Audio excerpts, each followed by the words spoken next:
IPL का ये season है 18 और आरसीबी के नंबर 18 के लिए ऐसा लगता है सब कुछ सेट है। वो इसलिए कि पहली बार आरसीबी घर से बाहर लगातार 6 मैच जीती। हालांकि एक पूरे आईपीएल इतिहास की बात करें तो वहां पर भी एक बड़े रिकॉर्ड के करीब हैं। जहां तक अवे गेम्स की बात है 8 और 9 ये है लगातार जीत का रिकॉर्ड। तो करेंगे इसी पर बात। स्वागत है ESPN cricket info time out Hindi में और हमारे साथ इस मैच के रिव्यू के लिए मौजूद हैं वसीम जाफर, संजय बांगर, अनिल कुंबले। सर बहुत बहुत स्वागत आप तीनों लोगों का। सर इस मैच की हम शुरुआत करें, रिव्यू की बात करें। एक सवाल जो सबसे ज्यादा जहन में आ रहा है वो ये आ रहा है कि वो 19वां ओवर मिचेल स्टार्क को ना देने के पीछे क्या कारण हो सकता है? पता नहीं, मुझे लगा कि जब आप अगर 18 रन या 19 रन आपको रोकना हो लास्ट 2 ओवर में, यूजुअली 19th ओवर आप सबसे जो भी फास्ट बॉलर है, आपके जो इम्पोर्टेंट बॉलर है उनको लेके आएंगे, क्योंकि लास्ट तक अब आपको लेके जाना पड़ेगा। तो मैं भी हैरान था कि मुकेश को दिए बॉल और मिचेल स्टार्क को नहीं। बट रिजल्ट सेम हो सकता था, लेकिन इंटेंशन आपका जो दिमाग में जो सोच है वो मुझे लगता है कि थोड़ा गलत था। रिजल्ट सेम हो सकता था, लेकिन 12 बॉल 18 रन, 12 बॉल 17 रन इस मैच में। मैंने 12-18 इसलिए बोला संजय भाई कि राजस्थान 12 बॉल पर 18 रन चाहिए था और जीत नहीं पाई थी। यहां पर भी 12 बॉल पर 17 था। इंटेंशन बहुत मैटर करता है। आपकी नजर में क्या लगा वो कारण? वही हैंगओवर था पिछले मैच का क्योंकि उन्होंने, अक्षर पटेल ने सोचा होगा कि उस मैच में लास्ट ओवर में 9 रन डिफेंड कर दिए थे मिचेल स्टार्क ने, तो किसी तरह से इस ओवर में शायद मुकेश वो काम कर जाए। मगर वो जो थॉट प्रोसेस था वो गलत था, क्योंकि आपको आपके बेस्ट गेंदबाज को वहाँ डलवाना था। और यदि उस ओवर में समझ लीजिए 12 रन पड़ जाते और आखिरी ओवर में 5 या 6 ही होते, तो फिर आपके पास विकल्प था कि आप लेग स्पिनर से भी कोशिश करा सकते थे, क्योंकि ऐसे वक्त स्पिनर्स के खिलाफ कभी कभी मैजिकल मोमेंट्स हो जाते हैं। तो वो ज़रा मुझे लगता है कैलकुलेशन में गड़बड़ हो गई अक्षर पटेल से। वसीम भाई? जी हाँ, बिल्कुल मैं एग्री करूँगा कि 18 ओवर भी मैं तो सोच रहा था कि शायद 18 ओवर भी आप करा सकते थे, छबीरा से आप 19वां कराते। ये दोनों चीज़ें, प्लस ऐसा लगा कि विपराज के ऊपर भी थोड़ा ट्रस्ट नहीं दिखाया अक्षर ने। शायद उनकी भी अगर 2-3 ओवर उनके भी दिलवाते तो शायद रिजल्ट थोड़ा सा हो सकता था, क्योंकि इसके बाद 2 ओवरसीज़ बैटर्स थे, वो मे भी स्पिन को मुश्किल होता उनके लिए। जितेश अकेले बैट्समैन थे, तो मे भी कहीं ना कहीं थोड़ा सा कैलकुलेशन रॉन्ग कर गए। और ये फायदा हो गया अनिल सर बेंगलुरु के लिए, जिस हिसाब से उन्होंने मुकाबला जीता। कुणाल पंड्या जिस वक्त आए बल्लेबाजी करने के लिए, थोड़ी सी स्थिति डमाडोल दिखाई दे रही थी आरसीबी की। उस पारी के बारे में क्या कहेंगे जो कोहली के साथ वो खड़े हुए? 2016 में आखिरी बार अर्शतक उन्होंने जड़ा था। नहीं, बहुत अच्छी तरीके से बल्लेबाजी की। पिछले साल भी जब लखनऊ के लिए खेल रहे थे तो थोड़ा फ्लोटर की बल्लेबाजी करते थे, कभी नंबर 3, कभी 5, कभी 7। लेकिन इस बार बहुत बढ़िया खेले, क्योंकि 3 विकेट गिर चुका था और एक पार्टनरशिप का ज़रूरत था। और दोनों विराट और कृणाल की वो पार्टनरशिप मैच्योरिटी के साथ खेले, ज़्यादा रिस्क नहीं लिया। और जब रन रेट थोड़ा बढ़ते गया, कंट्रोल में रखे, क्योंकि वो बाउंड्रीज और सिक्सर्स दोनों 4 और वो कृणाल बहुत बढ़िया खेले उस समय। तो कैलकुलेटेड रिस्क लिया, और वो भी शुरू में नहीं, जब सेट थे और उनको समझ थी कि क्या करना था इस पिच पे।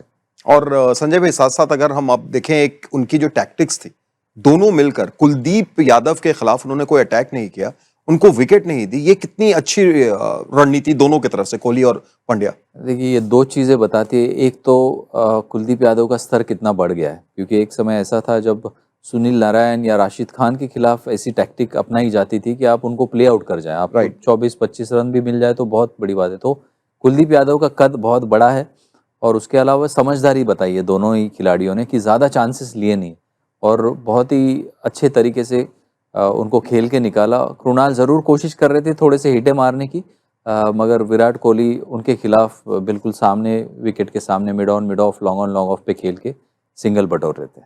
और वसीम भाई, ये इस पारी के बारे में अगर देखें, ट्रिकी पिच पर, ट्रिकी इसलिए कह रहे हैं कि पहले हमने देखा दिल्ली की तरफ से भी जो बैटिंग हुई वो थोड़ी स्लो थी। केएल राहुल ने इसी पिच पर जो बल्लेबाजी की, कितना ये जो पारी थी सूझबूझ भरी, मास्टर क्लास, मैच्योर, क्या नाम देंगे आप विराट कोहली की पारी को? ये बिल्कुल सिचुएशन के हिसाब से थी, क्योंकि वहाँ पर मेक श्योर करना था कि एक साझेदारी लगे, प्लस कुलदीप के ओवर खेलना इंपॉर्टेंट था, क्योंकि अगर कुलदीप को वहाँ विकेट मिल जाती तो बिल्कुल चढ़ के बैठ जाते थे। और जैसे मैंने कहा कि 2 ओवरसीज़ प्लेयर थे जो मे भी स्पिन इतना अच्छा नहीं खेल पाते, तो गेम कहीं भी जा सकता था, तो वो पीरियड खेलना और वो साझेदारी करना बहुत बहुत इंपॉर्टेंट था।